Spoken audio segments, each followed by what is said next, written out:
Chaque jour, Charles et Carole vous présentent la leçon de l'école du sabbat.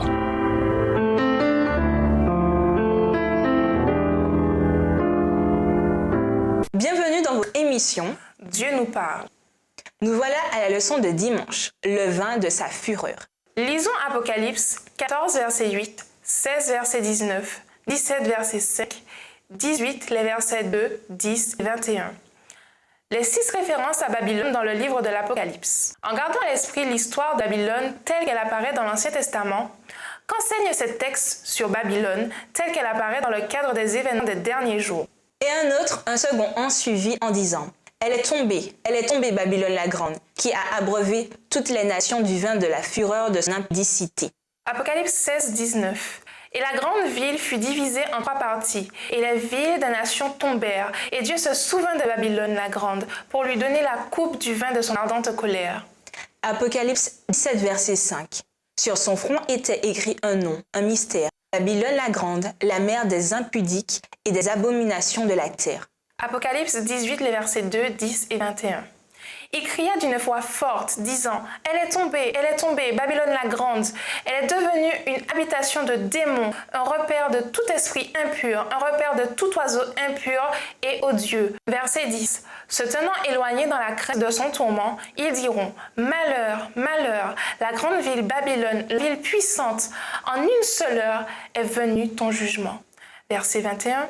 Alors un ange puissant prit une pierre semblable à une grande mule et il la jeta dans la mer en disant « Ainsi sera précipitée avec violence Babylone, la grande ville, et elle ne sera plus trouvée. » On a dit que la Bible est un conte de 2 cités, Jérusalem et Babylone.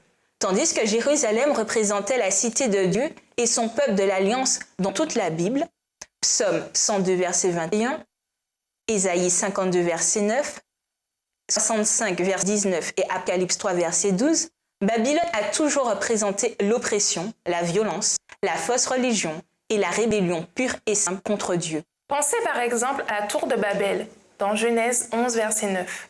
En hébreu, le mot traduit par Babel est le même que le royaume de Babylone.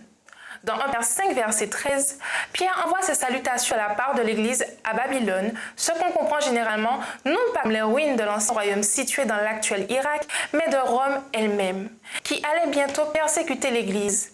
C'est une appellation intéressante à la lumière du livre de l'Apocalypse et du rôle de Rome tel qu'il y est présenté.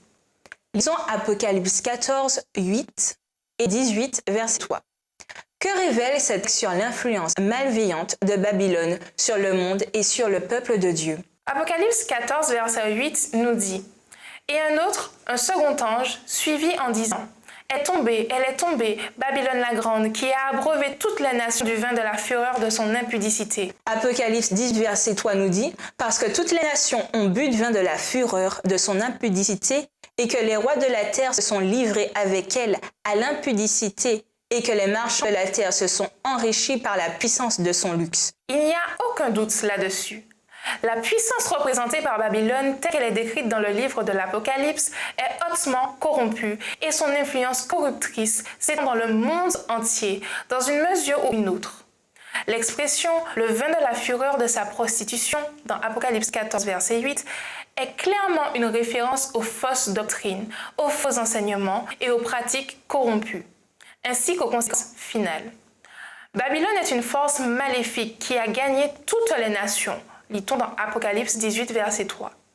D'où le fait que tous doivent faire attention à ne pas se laisser gagner par la corruption.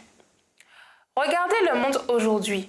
Corruption, confusion et oppression.